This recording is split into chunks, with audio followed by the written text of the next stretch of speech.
I would love a quick rundown of what Revere is. And I know I mentioned a little bit at the top, but I'm going to push you a little on this, right?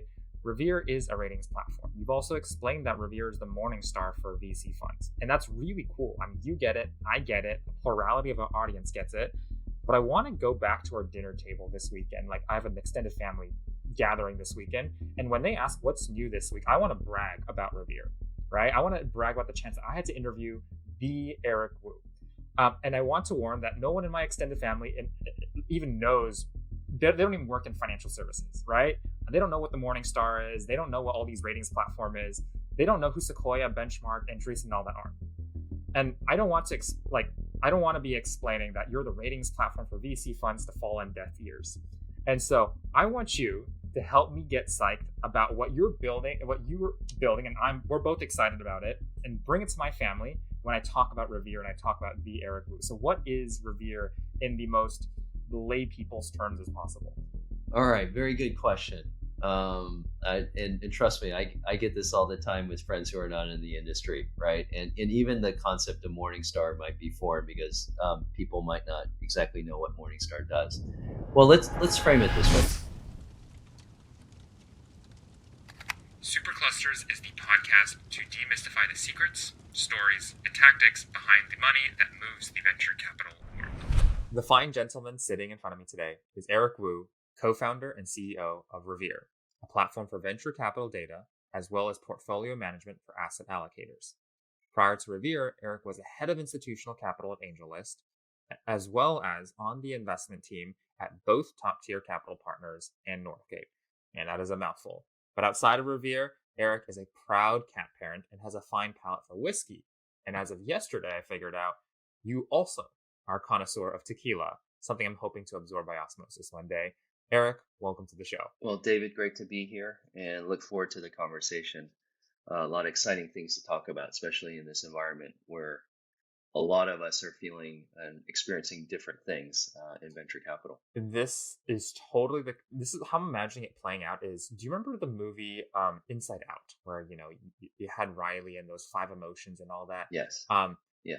And then you see like what the emotions play out in her dad and her mom and all that. And I think in very similar wavelengths, we have some permutation of those 5 emotions that we're all feeling, but we're feeling it with different, like being really nerdy here, but with different weighted averages. So in some, minds, some people might be filled with envy. Some people might be filled with anger. Some people want to be filled with sadness or joy. And I'm really excited. As you mentioned, there's a lot of different directions we can take this, and we're likely to cover a diaspora of topics over here. But there are 2 things I really want us to focus on, right? One, the insider perspective of how you pitched AngelList to institutional capital. And then 2, some hot takes that definitely fall in the territory of non-consensus, including your infinity to strategy drift. We're going to cover that later in this podcast episode. But Eric, you and I swore before we clicked record that we'd go deep. So freaking deep, deeper than the Mariana Trenches. So Eric, hopefully you'll keep me honest here. Absolutely. Look forward to it. Amazing. So I want to start somewhere in the beginning. And I was looking at your LinkedIn and looking at your back, and I was like, okay, well, I always look for inflection points. And there was a particular inflection point very early on in your journey. So you went to school, you went to Berkeley, go Bears, for mechanical engineering, but then pivoted into the world of research and mortgage-backed securities and marketing, and then finally arriving at Northgate, which was your first foray into the world of the LP landscape. But I may be in the minority here. But I imagine I'm not the only one thinking this, because I believe that when you go to the Career Center and the folks there see that you're an engineer, you tell them you're an engineer, being an LP isn't in the first 10, 20, maybe even 50 recommended careers. So can you walk us through the behind the scenes on the inflection point from going to being an engineer to the world of asset management? Yeah, it's well, thanks for dating me, number one, and digging up some bad nightmares of being stuck in engineering labs in college. But it's a fascinating question, because I think everyone who is entrepreneurial in their DNA in some shape or form go through a journey of self-discovery.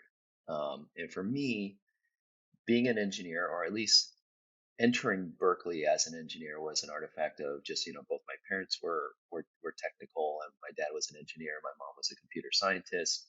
And so I grew up in a family of very technical people, and I thought, well, you're either an engineer or a doctor or something of that ilk. And so engineering for me at Berkeley was a default, but then during my 4 years there, I quickly figured out that I honestly didn't have the disposition to sit in front of a computer and code, or in the case of mechanical engineering, you're dealing with materials and physics and all this great stuff. So I actually ended up trying to find my way out of engineering, right? So was thinking about applying to the Haas Business School, had done some interesting clubs. Here's an interesting fact. I even took an upper class comparative literature class, I think sophomore year. And that was like one of the best classes I've ever had at Berkeley as an elective, right? So it just goes to show you that sometimes you need to go through this journey process of knowing what you don't want to be to figure out what you, or at least directionally point yourself to what you want to be. So engineering for me was that first step of the journey. After school, went into publishing. It allowed me actually to have some time and attention to transition to finance because I did the CFA program. But let me pause there because I kind of gave you, almost good 7, 8 years worth of information in a short spurt there. This might be a dumb question, but I'm going to use this podcast as a platform for me to ask dumb questions. What is comparative literature? It's rapid paced reading and a lot of discussion around like the subtones behind the words. And again, if you think about, in this upper class, upper class classes are generally, 10 to 12 people. You're writing papers, but these are like brilliant, articulate, generally liberal arts backgrounds. And then, so they have all this kind of nuanced way of interpretation, right? And then someone like me coming from a technical background also brought an interesting view to the table because it was very technical. It was, with the word structure and, if they say it this way versus that way, in the words they use, that was kind of my like impute, knowledge around some of this stuff. But it's a lot of discussion. And if you think about our industry, to kind of bring it back to this conversation, it's storytelling, right? If you think about fundraising, if you're a startup founder or you're a new venture fund, you've got to put the words in a way to evoke these emotions that get people excited about what you're doing. And in a fascinating way, compared to literature, is someone on the outside looking at that author and saying, well, gosh, how do I interpret that? And sometimes you can interpret it in multiple ways. What I'm recalling, the two things I'm recalling on this is one, I imagine you would have made an incredible contracts lawyer, because you're parsing through the words there and seeing what the undertones of that are. And the second thing is what I'm really reminded of. I think this was, and the audience can keep me honest here as well, but I believe it was a Howard Marks investment memo from a while back. Or maybe it wasn't an investment, but maybe he was on a podcast. Maybe he was on the Acquired podcast or something. And he says, as an investor, there's a couple ways to make money, and there are three ways in particular, which I'm forgetting the first two. But the way that stuck out to me, and which is very close to what you're saying right here, is one way to make money is to be really good at parsing through data, really good parsing through words. Because if you can parse through words at a better ability or with a different perspective than others can, comparable, then you can make some differential there, some delta there. So that's what I'm reminded of, but obviously probably wasn't the best way of explaining it just because I'm forgetting the first two things that he mentioned on that podcast. But I believe it was the Acquired podcast with him and his son.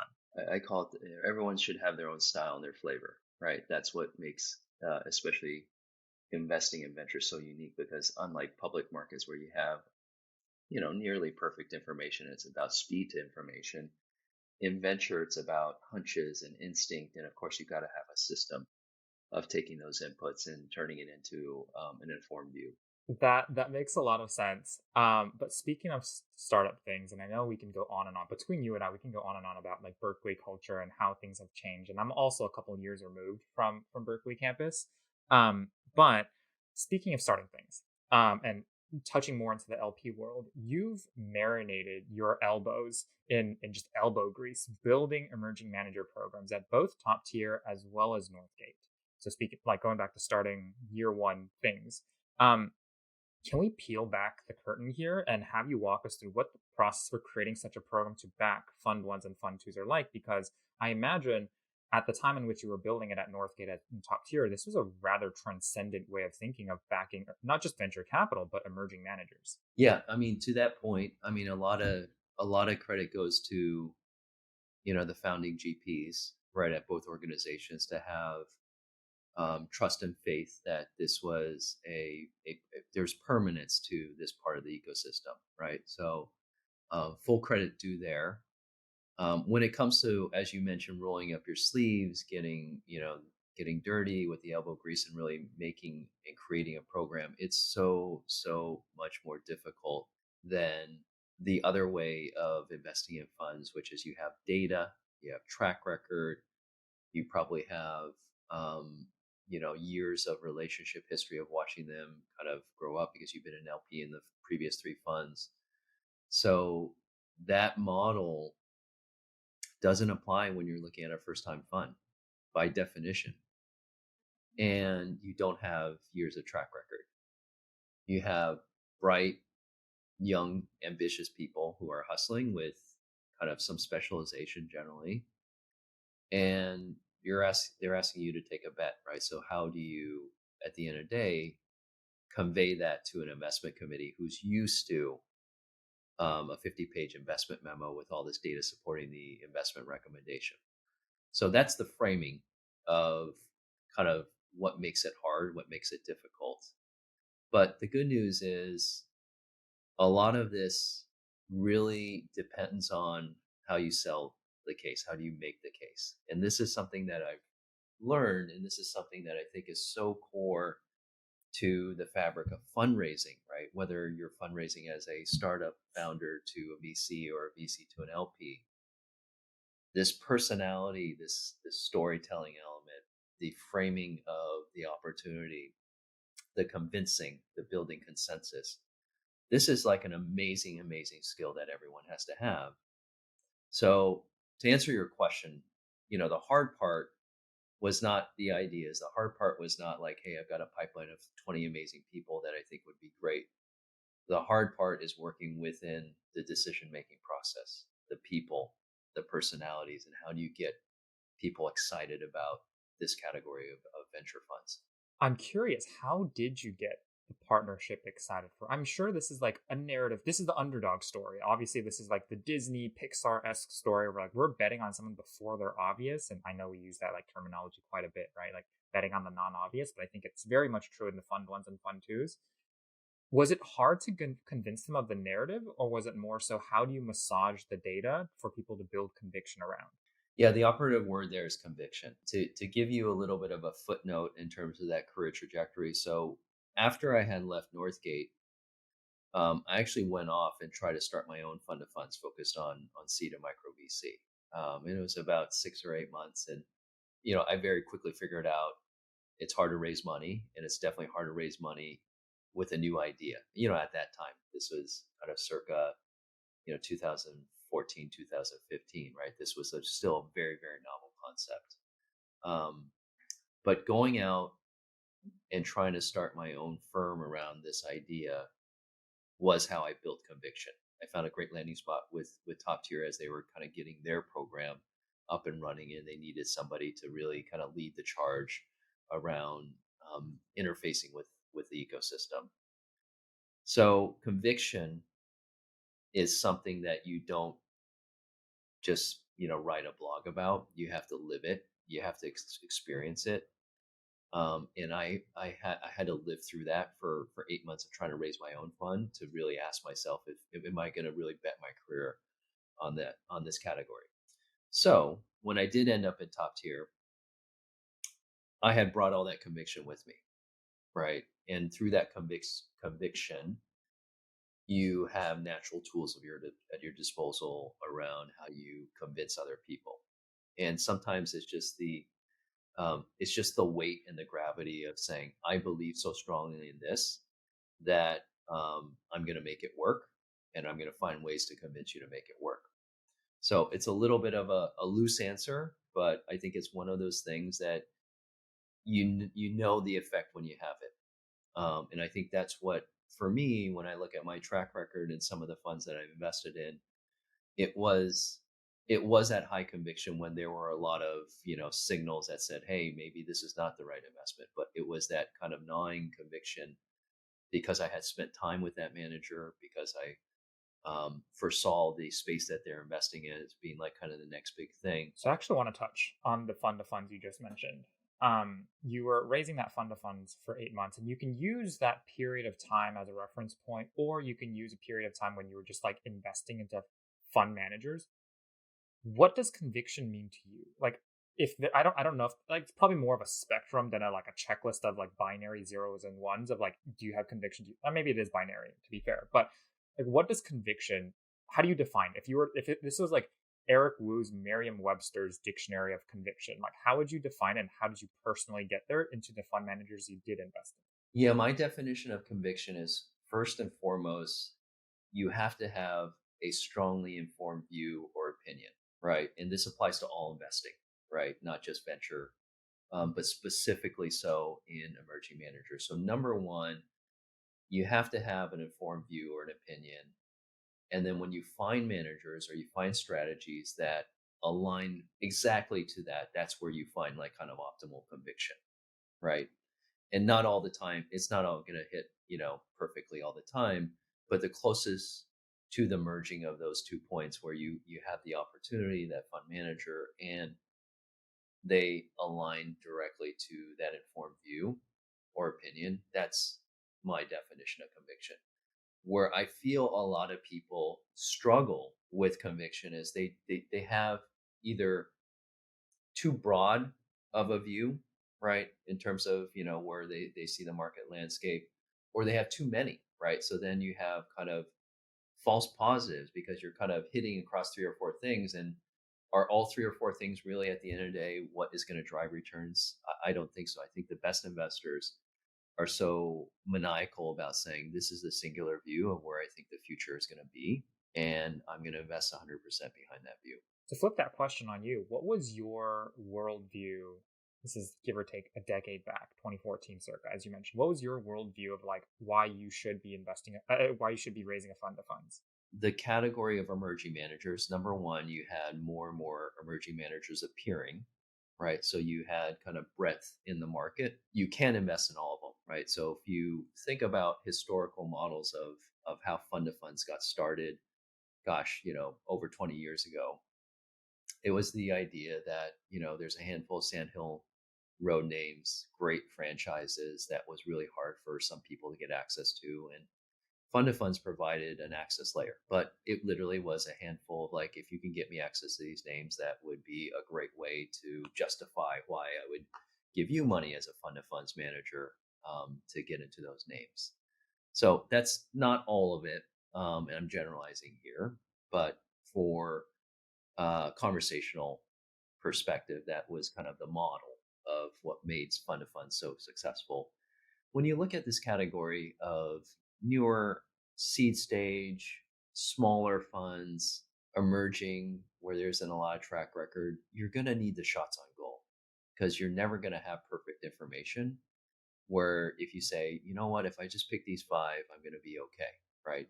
That doesn't work, right? You're going to need 15, 20, maybe even 50 for you to really figure out, like, as long as I hit on a certain percentage of them, I'm going to be okay at the overall fund of funds level. But you need the diversification, you need the shots on goal.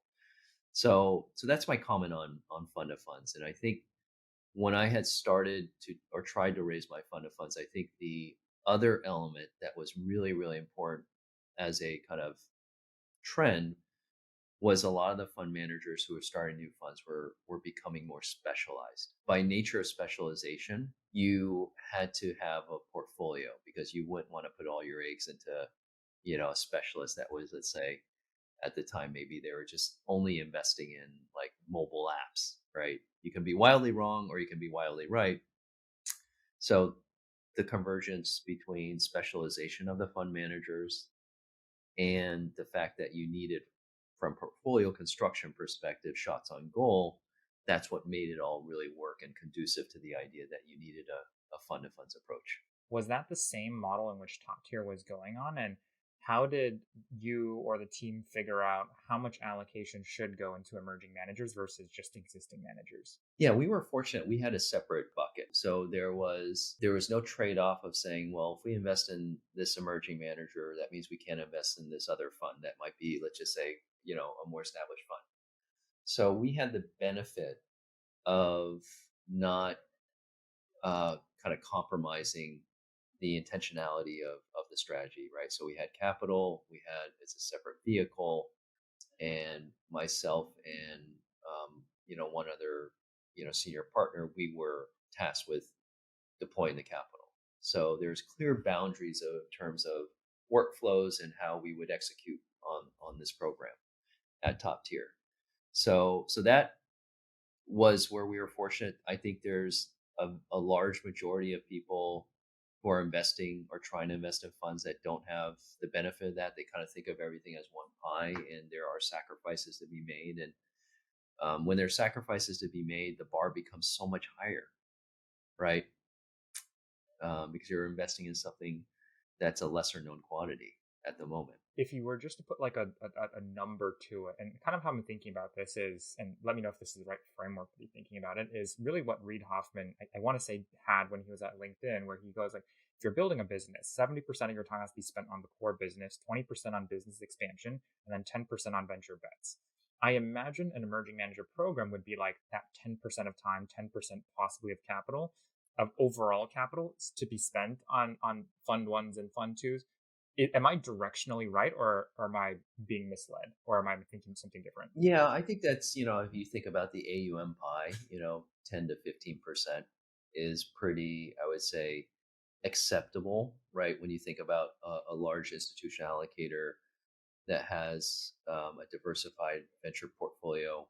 And again, it could be kind of more established funds. At Top Tier, we had, direct co-investments. We had secondaries, right? Both direct and also fund secondaries, right? So you had other strategies that were larger check sizes, right? So one argument or kind of one thing that, we may probe is to say, those other opportunities may not have been more or less important, but because their check sizes were larger, they just kind of overweight the portfolio, right? And I think that's true because if you remember, or we all know, newer funds are all smaller funds by definition, right? So if you're writing a $10 million check, that $10 million check into a $25 million fund would be very difficult versus a $10 million check in a $250 million fund. So you generally, as a knee-jerk reaction, will say, well, our average check for the emerging manager portfolio should be 1 million, right? So you already have kind of, by definition, have a smaller portion of your AUM in smaller funds because those funds are smaller. So, but to kind of, answer the question in a different way, if I were doing my asset allocation in a venture book, it should be inverted, right? I think you should be having most of your capital in the highest upside, right? With some downside, some protection to that. And then, a smaller portion to the safety net, if you will. That makes a lot of sense. We're going to touch a lot on like just portfolio construction, diligencing emerging managers in just a sec when we touch on on Revere and all, but I want to fulfill a promise to our audience first. I did mention AngelList at the very beginning. And so I want to touch on that for a bit. And I know you're no longer at AngelList anymore, and so some of this may be more speculation, but I just want to ask about your chapter at AngelList. And I'm lucky because part of this podcast's like whole thing is like I get to scratch my own itch, right? And so let me preface by saying that I'm a huge fan of AngelList, especially everything like Naval, Avlock, and the team has built. The company has like magnitudinally changed, like how we access groundbreaking companies and funds. And personally, I'm like a part of a number of syndicates, friends, and all that on the AngelList platform. But with all that said, I really have one burning question, and I couldn't think of a better person to ask other than you, who managed kind of like institutional capital and relationships at AngelList. And so I've heard from a number of institutional investors, like LPs, as well as GPs during their fundraise, that a plurality of LPs, especially the larger LPs, are averse to investing in funds hosted on the platform. And I imagine it's still like a question today for a lot of folks, right? And I'll preface by also by saying that, there are a couple reasons. One, but I know this was like probably post your time there, but rolling funds only gives you an access to certain vintages by quarter, not every fund. So if you're investing into a fund, if you weren't an LP during that quarter where GP invests in like in a winning company, you totally missed out. And the flip side is what I've heard as an excuse, and let me know if you've heard differently, is that once you're on the platform, a larger LPs would rather not be bombarded with marketing asks and pitches all the time to join other syndicates and to invest in other funds, because deal flow to them is not a problem, unlike newer angels on the platform. So one, first of all, does this corroborate with your conversations while you were at AngelList? Well, I think when you think about just the concept of product market fit, I think there were real issues about product market fit as it relates to the access points to venture that AngelList was trying to provide to larger institutional LPs, right? So, and we can talk about some of those factors. So I think that that's just an easy way to frame it. That it wasn't a disconnect of AngelList doing something right or wrong. It was just, is AngelList even a fit for larger LPs, right? And that's something that I was tasked to figure out, right? When I was brought in. And when we say larger LPs, I think let's step back and also kind of define what that means. AngelList, they have thousands of accredited investors as part of their pool of LPs, and most of these are going to be individuals. You probably have a few kind of wealthy families, but stepping beyond that, you're talking about large single family offices, multi-family offices, private wealth advisors, smaller foundations and endowments, right? You're now floating into this, what I call the larger, more institutional LP, right? And that was when I got brought in, was to figure out, how do we service them? What's the experience they wanted? Was there a product, right? And again, I asked these questions because these were open questions. We were almost kind of given some leisure to have a sandbox to figure this out, to figure out if there was a market to kind of move into that, right? So I'll pause there because I wanted to at least level set in terms of how we define the problem statement, and then number two, kind of what were the things that I was trying to do when I was there at AngelList. I would love to kind of like, you mentioned there are some like product market fit factors that may have been like, is AngelList fit for these larger LPs? And this was more exploratory in terms of early days when you were there, right?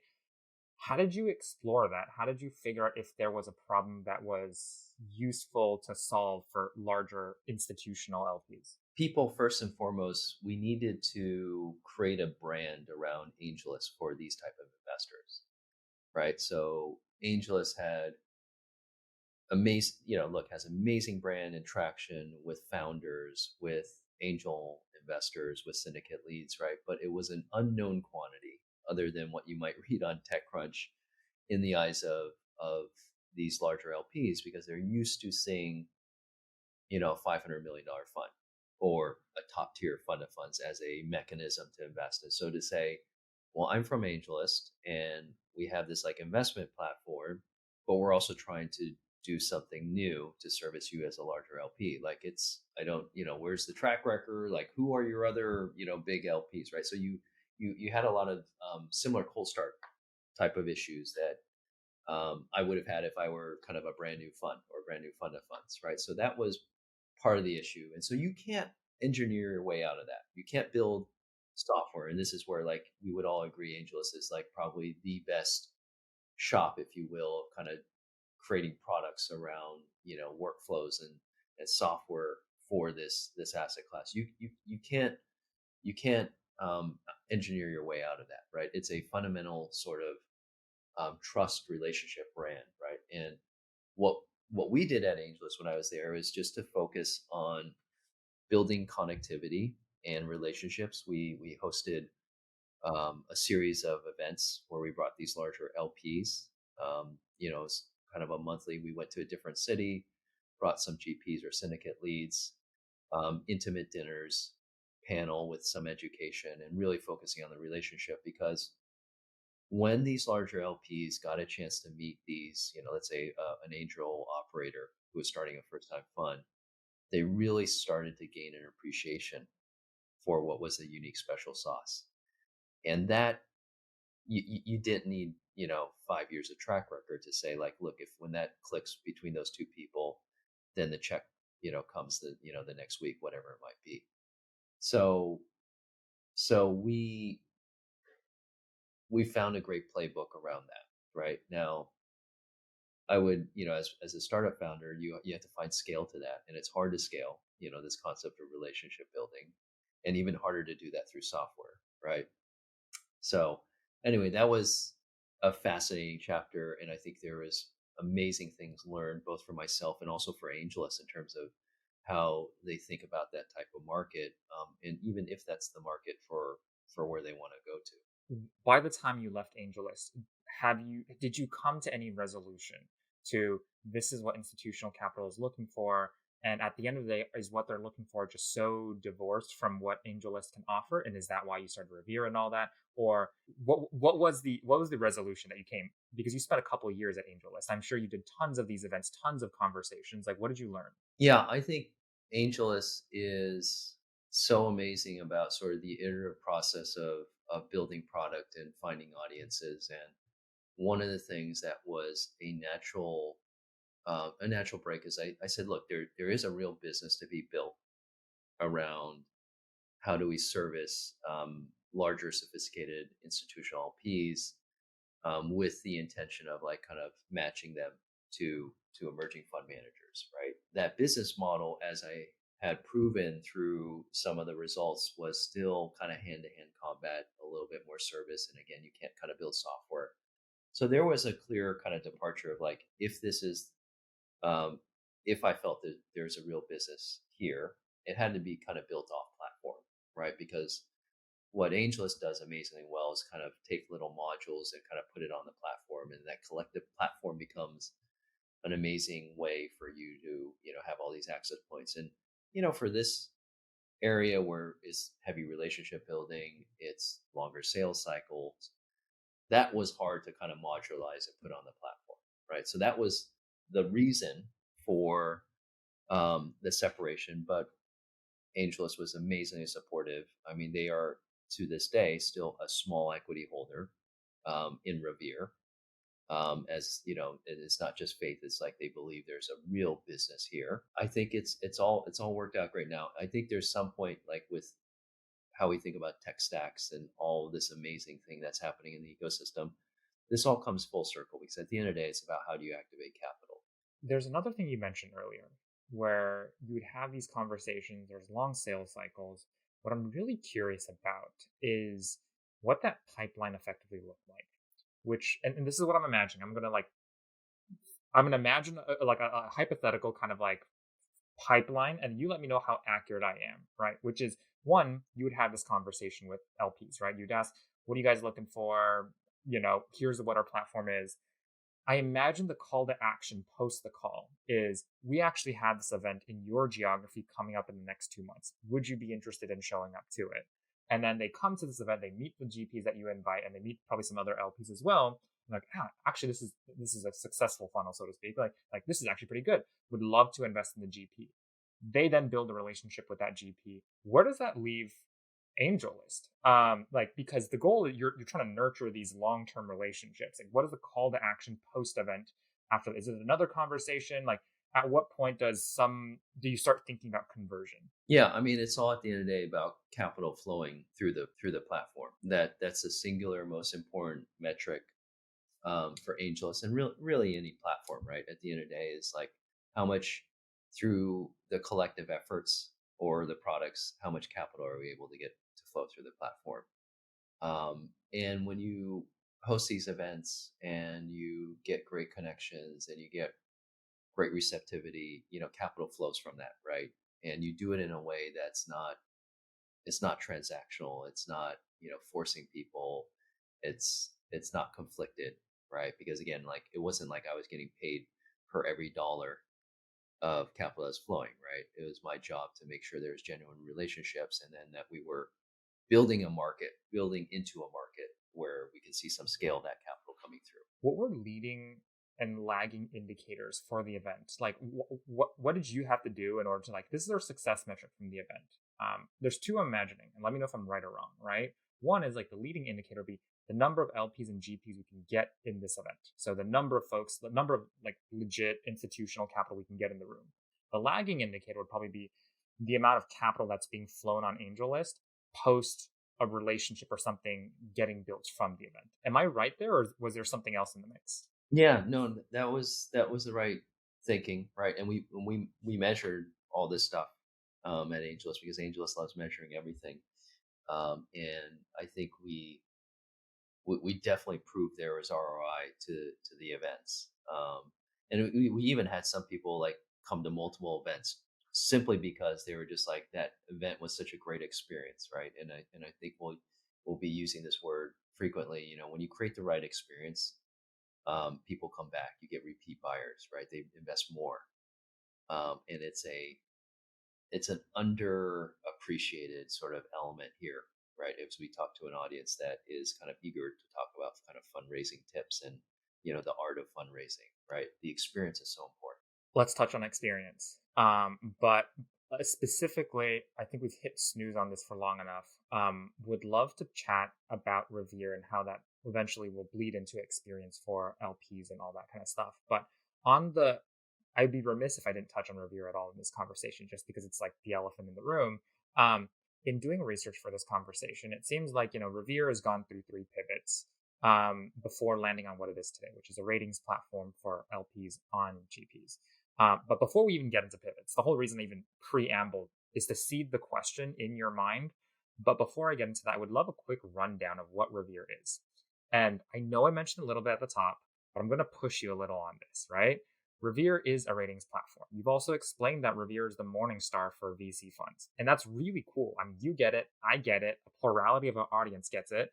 But I want to go back to our dinner table this weekend. Like, I have an extended family gathering this weekend. And when they ask what's new this week, I want to brag about Revere, right? I want to brag about the chance that I had to interview the Eric Wu. And I want to warn that no one in my extended family even knows, they don't even work in financial services, right? They don't know what the Morningstar is. They don't know what all these ratings platform is. They don't know who Sequoia, Benchmark, and Andreessen and all that are.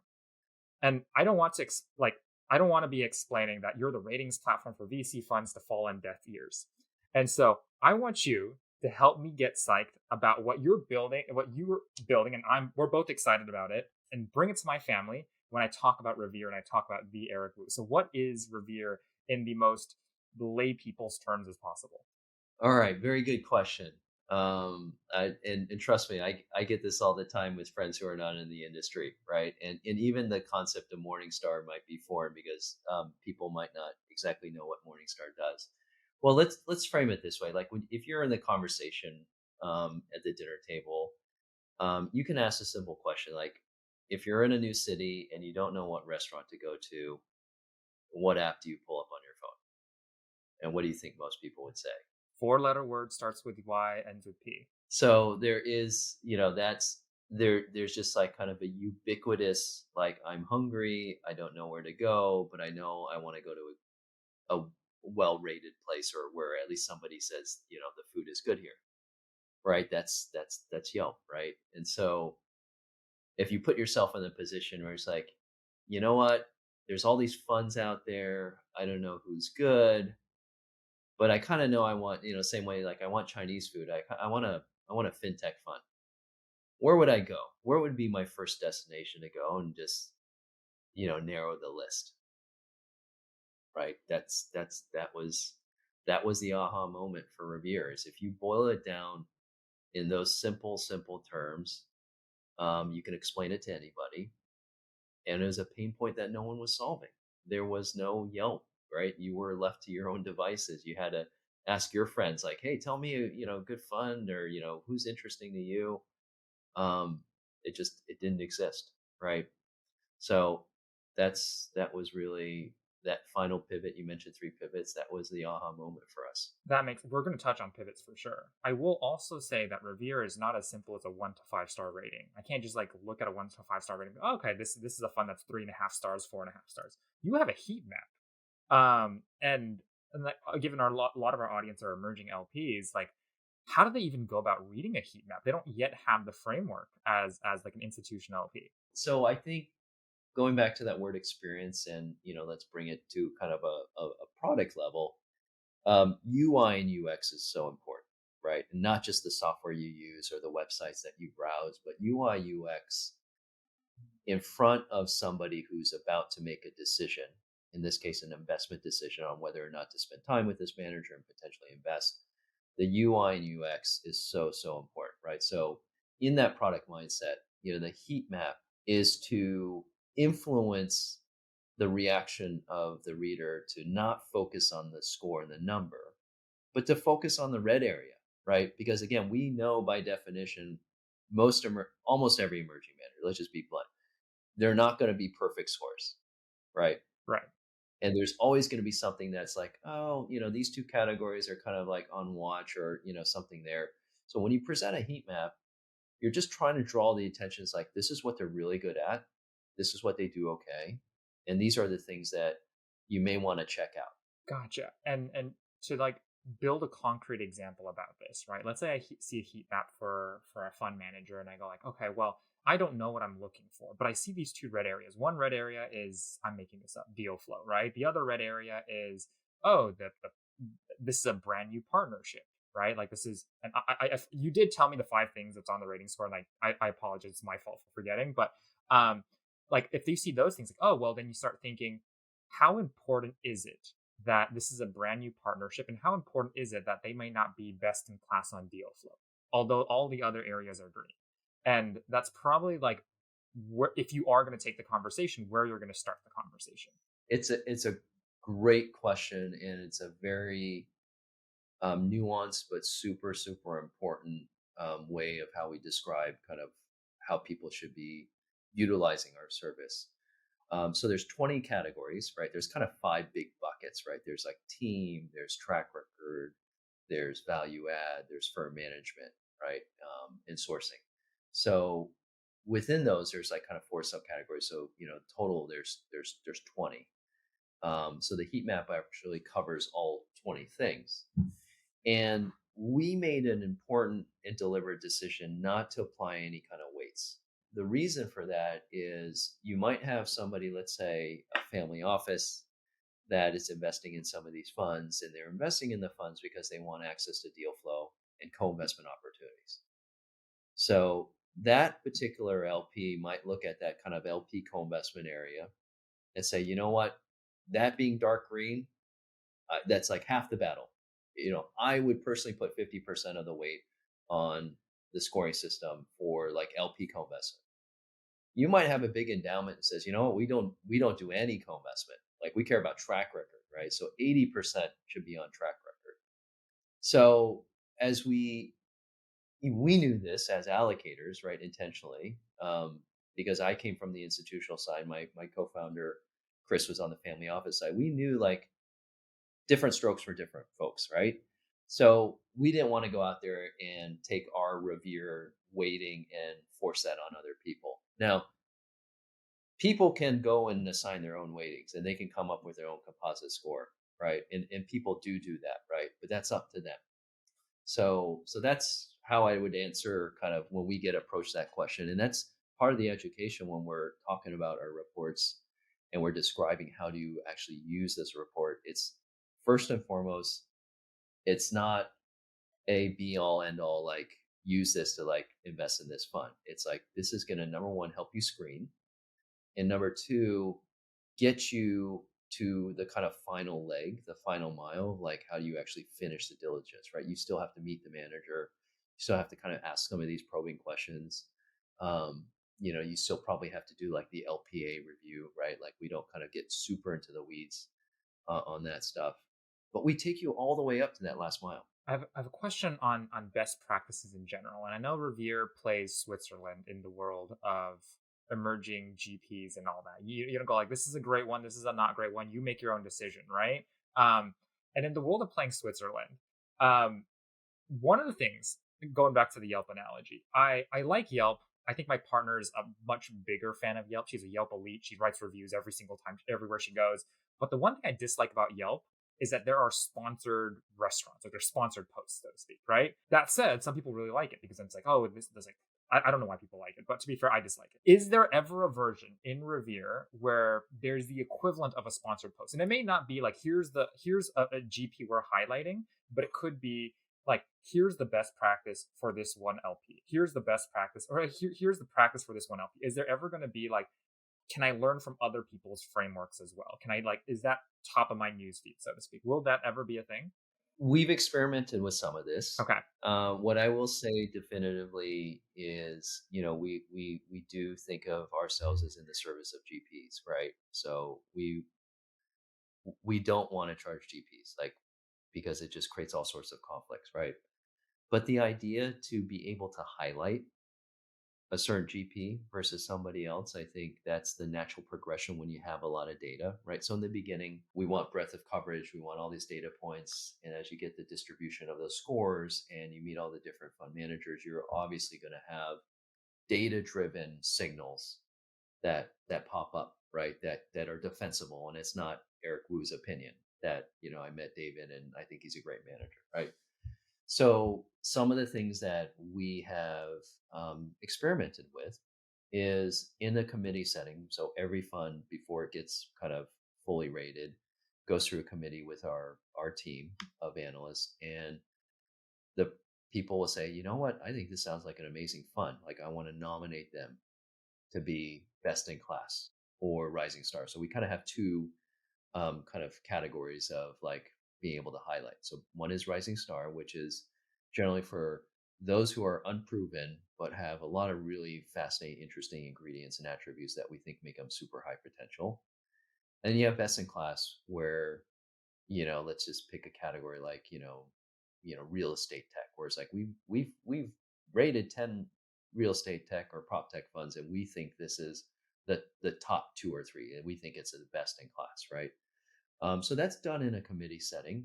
So you do have a little bit of infusing of personal judgment, but it's in a committee setting. So we play devil's advocate. So that's one way that we think that we would like to test with the market to say, here's who you should pay a little bit more attention to without sacrificing the personalization that makes sense.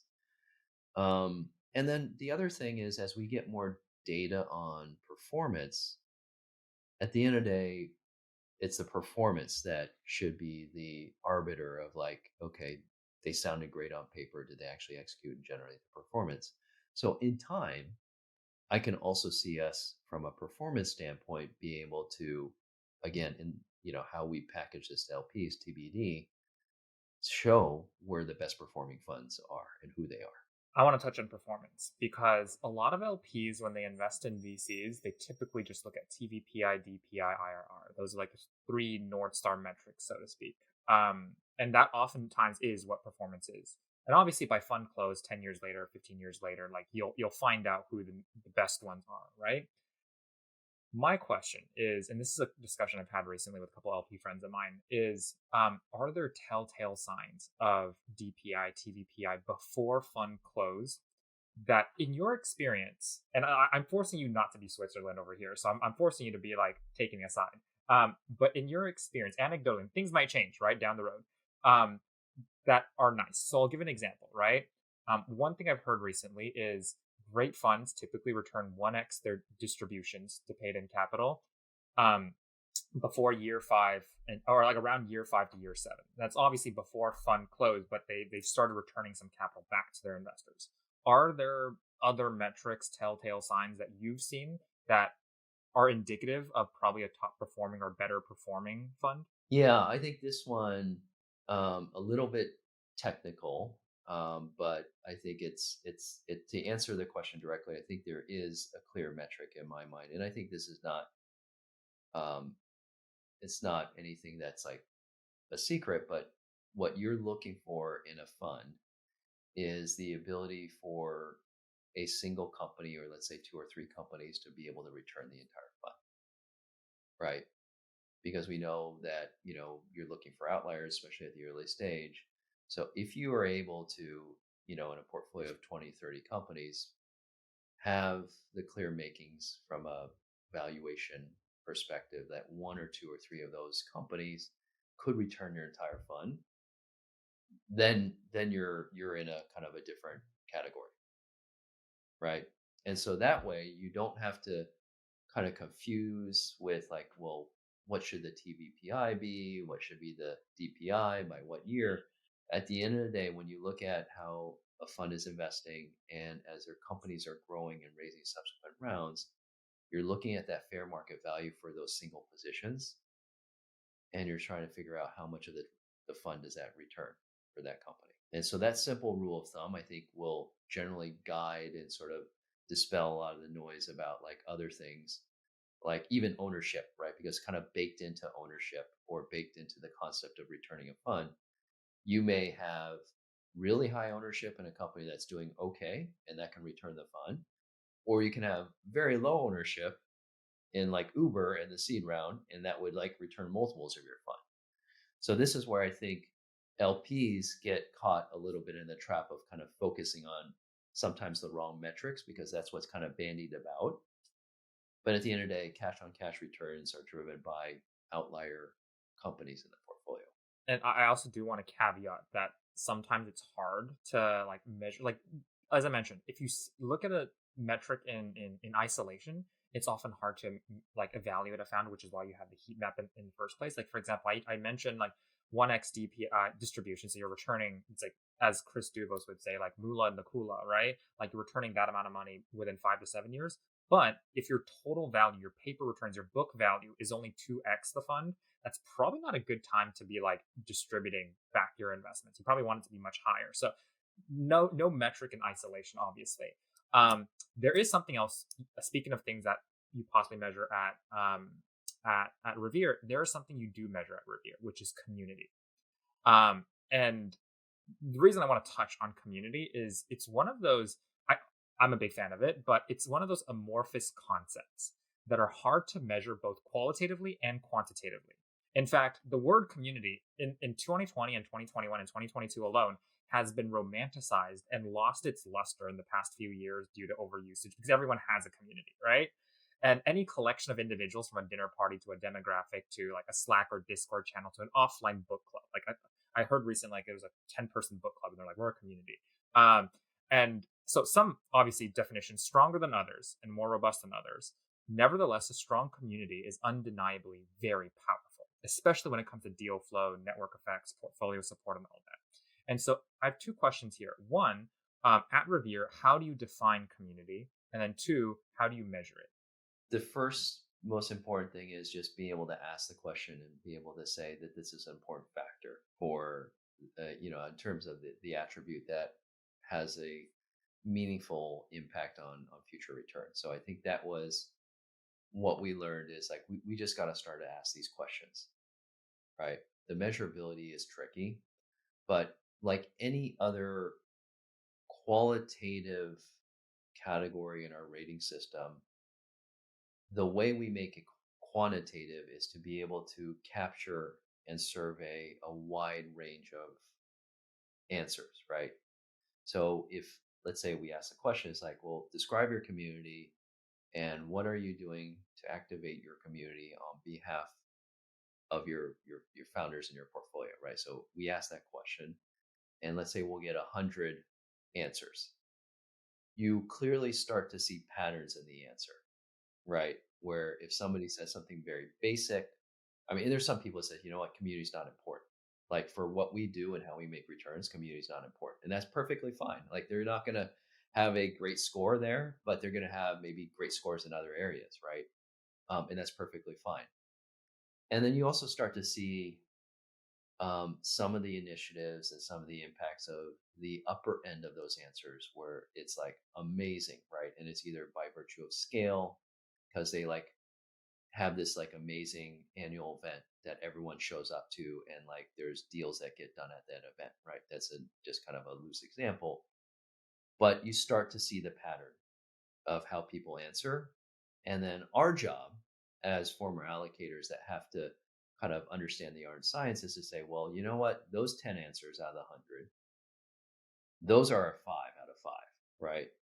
And the next 20 is kind of 4, 3, right? Like, so you start to map the answers and the clustering of answers to the scores, right? That's really kind of the starting point for the algorithm. And as you get more and more data points, you're continuously reinforce, it's like kind of reinforcement training, right? Or like training models, right? You are able to fine tune that, right? Where the boundaries of like, okay, is that was a 3.5, maybe that's now a 4, or that's a 3. So that's the other thing that I think is super important to speak to the audience about is the scoring system is number one, relative. And number two, it's kind of a living, breathing thing. It's not meant to say that a 3 is always going to be a 3. And we make this very clear because the other half of the work beyond the scoring is there's an analyst, there's a real person, there's no AI bots here. There's a real person who's taking all those scores and they're actually writing a summary of how people should be interpreting them. And that's super powerful. So I'm curious, out of, let's say, the 100, I don't know how, like, you probably collected hundreds of answers at this point, but Yeah.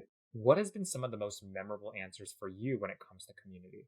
To me, I think some of the things that stood out was number one, just like the way that people resource around activating the community, meaning there's people behind the effort, dedicated people behind the effort. There's consistency, right? So if it's like kind of hosting events, like it's a series of events. Mm-hmm. It's not just like ad hoc, we get a bunch of founders together and have, happy hour dinner.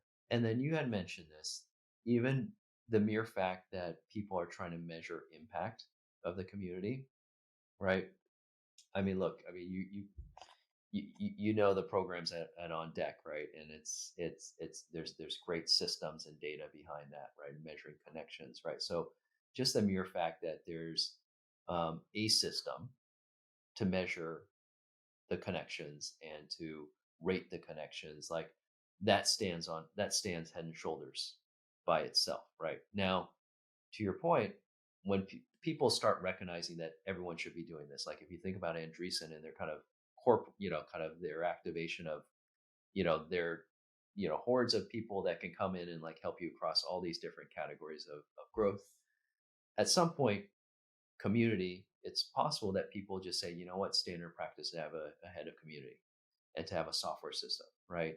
And at that point, what we consider a best in class, 5 out of 5, that score can change, right?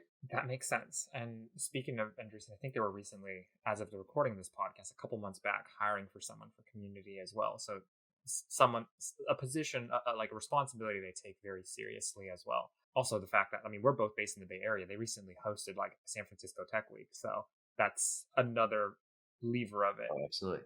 Huge. Yeah. So I want to take a step back from Revere for a second, and talk about like kind of the larger LP industry as a whole, and possibly we can glean some, I wouldn't say best practices, hopefully best practices, but some insights from all this. So a question I have here, and I'll seed the question first, is what have you seen are subconscious influences that are muscle memory to an LP, in other words, fast and unconscious thinking, but should have been taken slower and more methodical because of its frequency to malfunction? And I'll buy you some time as to think of the answer, but like the question really originates from two people who I deeply respect, and I've only been able to learn from afar. One, Charlie Munger, and then two, Daniel Kahneman, particularly around like decision making. Munger has this great question, which I really like, which is, you'll see a lot of inspiration here, is what are the subconscious influences that where the brain at a subconscious level is automatically doing these things, but by and large are useful, but often malfunctions, right? Effectively, as human beings, we should divorce like process from outcomes, meaning we can be right for the wrong reasons and wrong for the right reasons. And the second inspiration, as I mentioned, is Kahneman, right? And Kahneman says that all humans, in his book Thinking Fast and Slow, has like, two systems of thinking. System one, fast, unconscious, associative thoughts. System two, slow, methodical, rational thinking. And to analogize this both to the world of LPs, what do many LPs by and large make decisions very quickly about, but should do a double take because of how frequent an error 404 page pops up as a result of making fast subconscious thinking decisions? Yeah, this is. I'll give you one very, very easy, clear example. Is sort of the concept of if an LP is meeting a GP, in the back of their mind, or even they're verbalizing this, they say, well, who else is investing, right? Right. And we know the psychology for startups as well, right? It's like, who else is in? Who else is investing, right? Do I know this person? Do I know and respect them? Is there some signal behind that? So that is a fast thinking kind of unconscious, like, oh, if that person's in, then you must be good kind of thing. So that happens everywhere, especially happens in emerging managers. And this is why I think it's so hard and so critical when emerging managers first start the fundraising, that they have to kind of get the right early adopters, early believers in, because there is this mentality that's out there. That makes sense. If we were to pull another example out of the cosmos, are there any other things that LPs typically do, either yourself or you've learned or you've seen colleagues or other just LPs do, where Yeah. they should probably pause and think more on? Well, I think I mean, there's things like, how does the pitch deck look, right? The design, the visuals of the pitch deck.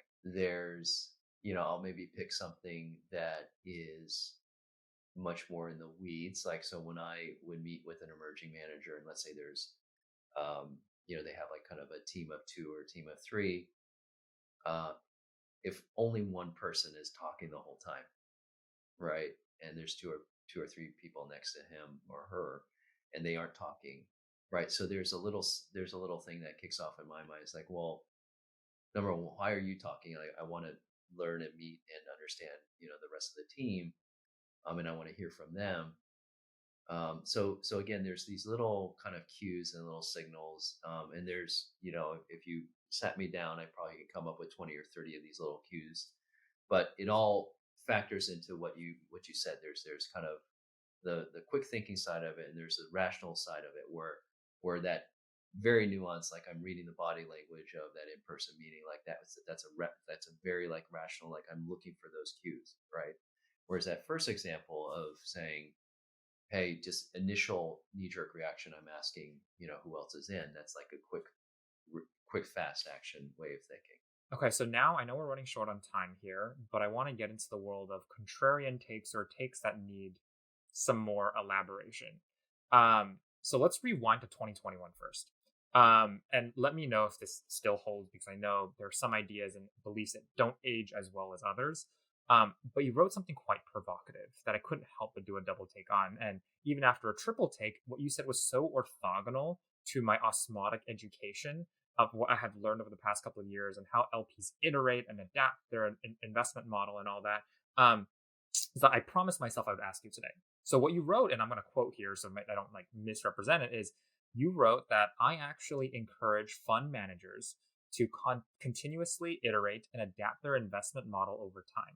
This is quite counter against tradition, thinking of larger fund size bad, strategy shift bad, or strategy drift bad. Change is to be embraced and tackled and not avoided.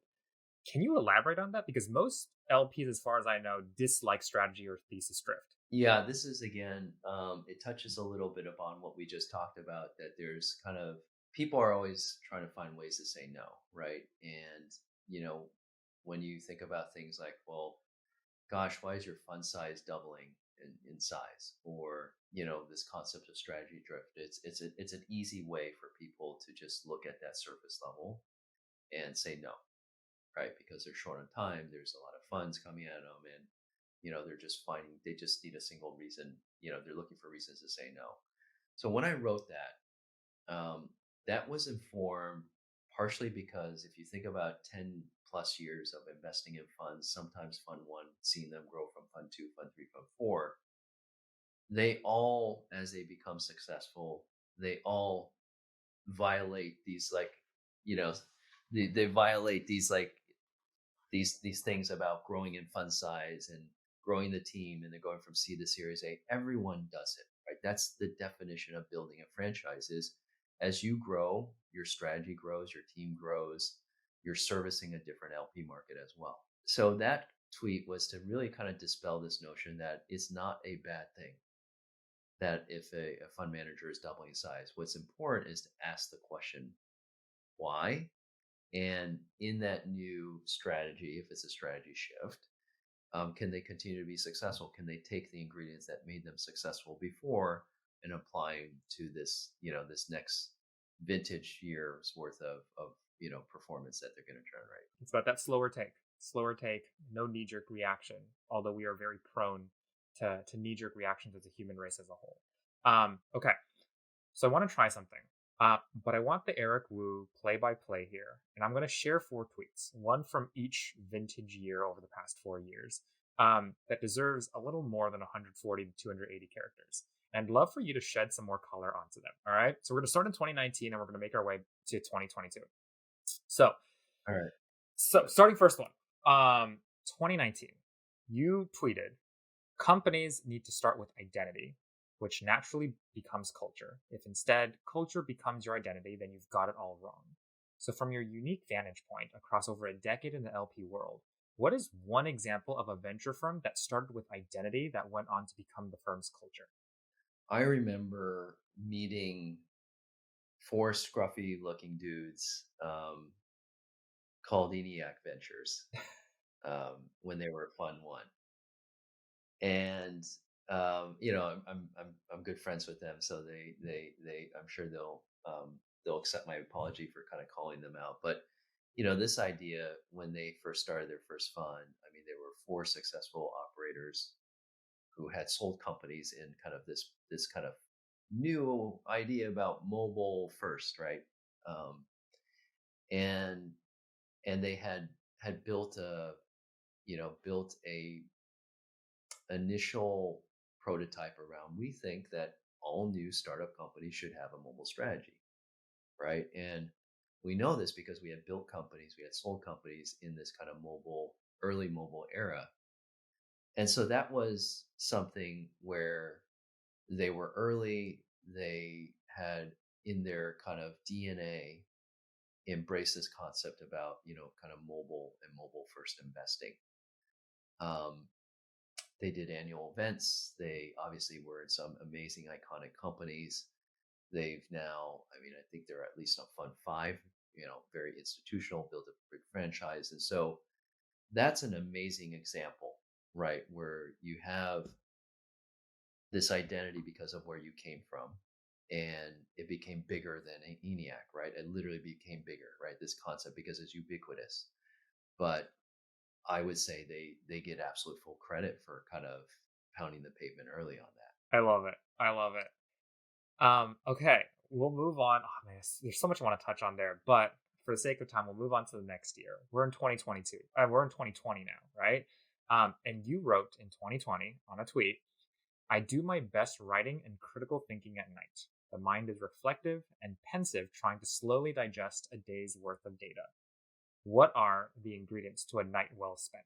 This is, now that I'm, in the founder CEO shoes, it's so apt and so true, right? Like you just have data overload, right? And time to reflect on data overload is so important, right? Whether you're an entrepreneur, whether you're a fund manager, and even I would argue as you're an LP trying to like figure out how you kind of squeeze excess returns from different places. In my opinion, the night well spent is clarity of thought. And the way I get clarity of thought in my own way is actually triangulating a lot of information. There's some people that says, you know what, I need to have like zero peace and quiet for 3 hours, and then in a zen-like moment something appears. My style is actually to take this, let's just say a week's worth of information. I read this article, oh my gosh, a new competitor's coming online, and I had these all like kind of tucked away mentally in little sticky notes. And then in that moment at night, usually before I go to bed, I kind of pull all these sticky notes out of my mind as like, what's the common thread here? And generally when I start to see some interesting connection, I'm like, oh my gosh, I gotta, like, tomorrow I'm going to the office, or sometimes I got to hold back not to spam a Slack message, but I go into the office, or I say, hey, you know what, I've got like an amazing idea, right? Or I think these things are all connected and we should change the product roadmap in a certain way. So that's my style. And again, I know everyone's a little bit different, but I think there's got to be a method to the madness, and everyone's got to have their own method. I love it. I love it. I ask that selfishly because I have an evening routine and I try to like learn from others and see if I can absorb something helpful. And in this case, yeah, very helpful. I think it's a framework of thinking of how nights can be well spent. All right, we're into 2021 here. You wrote that angel investing is today's version of a tip jar.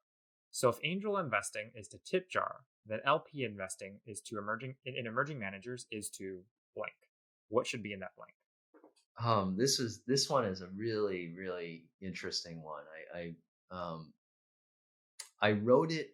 So let me give you the frame of mind of how I wrote it, and I'll give you the answer. So I wrote it from a frame of mind, reflecting on my time at AngelList and seeing the ease and the velocity of how somebody can literally click two buttons and write a $5,000 check into a startup company, right? That's essentially what AngelList pioneered. So the tip jar concept was saying, oh my gosh, it's just like the accessibility to get access to deal flow and the transactability to be able to, in the tip jar, throw $1 or a few coins because of, good service, in this case, a good idea. Like it just felt so fast and furious, right? So that was the frame of mind around the tip jar comment. So when we apply this to fund managers and LPs investing in fund managers, I think it's something that almost feels like the way you do kind of school donations. So I've got a daughter, and I've gone through years of like donating to the PTA, and this concept of this is a worthy cause, right? And it's a loaded kind of word because it could mean things around diversity. It could mean things around impact investing. It could be sustainability or climate tech investing, where it's like, you know what, this is an important cause, and I want to put capital behind that. And it's a way oversimplification, but it's emblematic of this idea that mission orientation of capital coming into venture capital is so much more prevalent today than it was even a few years ago. And the reason this is important is if you're a GP out there listening to this, you've got to find the mission orientation of the LP that you're talking to. And if you can do that and also do all the other things in terms of convincing them that you'll be a good investor, that's how you maximize success.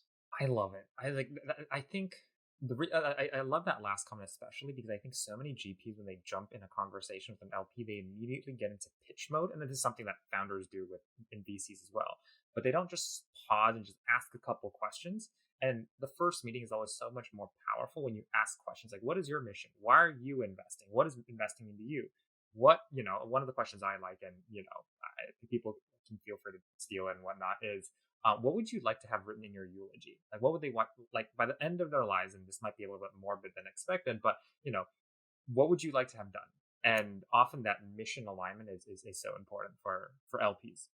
It's huge. I think it's so much of the language of speaking kind of this LP language today has dramatically shifted. And if you really understand the motivations, right, behind why people are investing in this asset class, it's going to be a remarkable way to be successful, right? In not only fundraising but building a brand, right? Like, and that's a whole separate episode around what does brand building mean for a venture fund, right?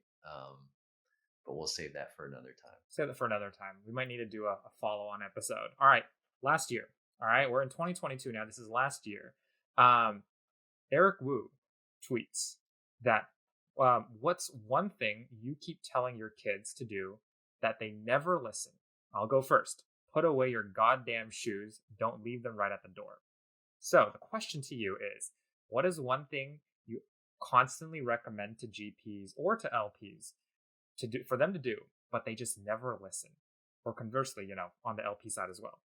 Everyone wants a perfect script, right? Everyone wants the shortcut. What should I say? What shouldn't I say? That gets me in trouble. So my advice is approach everything as a conversation, right? And there's a human behind that conversation. So if you take that as the singular most important thing is you've got to make a connection with this individual, right? And to make a connection, you obviously have to tell a great story. They have to find, trust and credibility, capability in terms of what you do, because they're, ultimately going to be giving you money and trusting you with money. But none of that is possible without kind of the human part of it, the personality part of it, and the resonance of that. So the tip is treat every conversation as a conversation, not as a pitch. I love it. Okay, one last question to you before we jump over here, and I want to come full circle. We started with investing topics. We're going to end on investing topics, but we'll keep it fairly lighthearted nature. And I want to touch on the last thing of humanness that you mentioned earlier. What is an investment opportunity you missed out on, not because of what you did, but because of what you didn't do? This is a hard one because part of it is there's a lot of investments that I didn't do, and I can't necessarily pinpoint one in an exact moment, but especially in an organization like a top tier or a Northgate, where I'm presenting to investment committee, I think you can get into a trained mindset where, oh my gosh, I know like they don't like first time funds or they don't like solo GPs. And again, I'm kind of, using this as an example. So sometimes you start to change your pattern recognition or your kind of level or sort of metrics for conviction according to those that are around you. And I think there's multiple occasions where I had personal conviction where I was just like, you know what, it's going to be too much work. It's going to be too much work to convince. And those ended up being great investments. But we all have that. So that's what I would say would be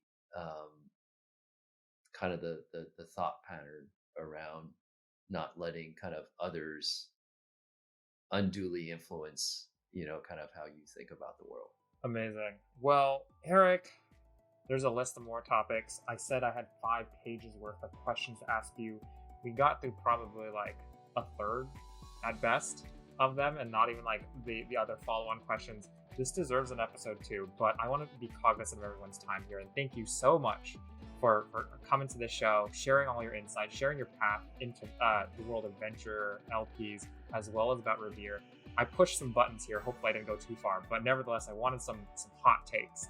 But regardless, thank you so much. And if anyone wants to find you, obviously you're on socials, but like, where's the best place for people to find you? Yeah, I'm on Twitter at Eric J. Wu, ERICJWO. We're on LinkedIn. Just look up Revere, and stay tuned. We're going to be rolling out a lot of events and community and content. And as I mentioned kind of throughout, we're not only building products and solutions for the LPs and allocators, but we at the end of the day are in the service of the industry and the GPs who are fighting the good fight. Amazing. All right. Well, Eric, thank you so much. Everyone can find you on Twitter, on LinkedIn. They'll stay tuned for events. Hopefully you'll do it in different geographies. But I want to thank everyone. I want to thank you. And until next time. Love it. Appreciate being here. Thank you again. Hello, Superclusters fans. You've seen the logo at the beginning, and now we're here to address the elephant in the room. And the big question is, how intertwined is Superclusters and Alchemist Accelerator? And the truth is, Superclusters and Alchemist Accelerator are 2 completely separate entities, other than the fact that it is only I, David, your host, who is able to traverse between the multiverses. And so the reason Alchemist is a sponsor for Superclusters is the same reason why I ended up joining Alchemist. And it's for 2 reasons: the team and the product. So let me elaborate a little bit. For the team side, I was doing a bunch of diligence, homework, reference checks before I joined Alchemist. And I stumbled across a story which was between Ravi and an early team member of Alchemist. And for the sake of this story, I'm going to call that person John. So Ravi and John were working late at night because they had a deadline coming up. And as they were about to leave, Ravi found out that John didn't have a place to stay and had been sleeping out of his car the entire time. And the next thing Ravi did literally blew my mind, which was Ravi gave the keys to his place to John and said, John, you're free to stay here for as long as you want. And I knew instantly that this is the team I wanted to join. This is the culture I wanted to be a part of. The second thing is the product itself. Alchemist has built this really robust product called the Vault, and it is the epitome of Peter Drucker's infamous line, which is you cannot manage what you don't measure. And so for the uninitiated, what is Alchemist Accelerator? Alchemist Accelerator is your startup accelerator for companies that monetize from enterprises. And so don't take it just from me.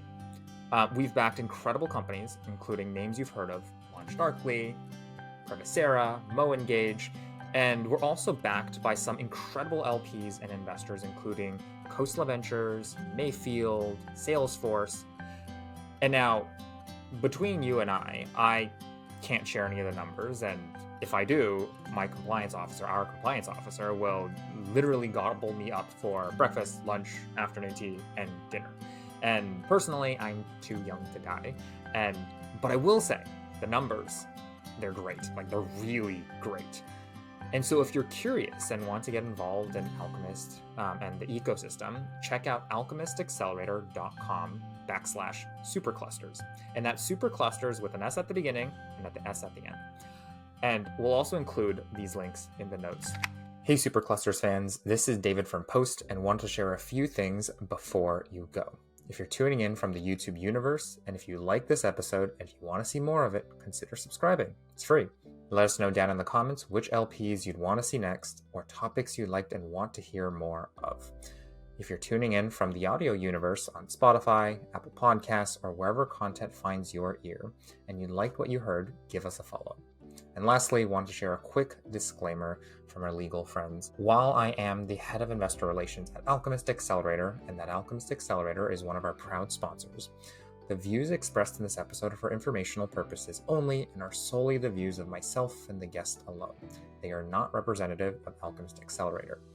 None of the views expressed herein constitute legal, investment, business, or tax advice, and any allusions or references to funds or companies are purely for illustrative purposes only and should not be relied upon as investment recommendations. Consult a professional investment advisor near you prior to making any investment decisions.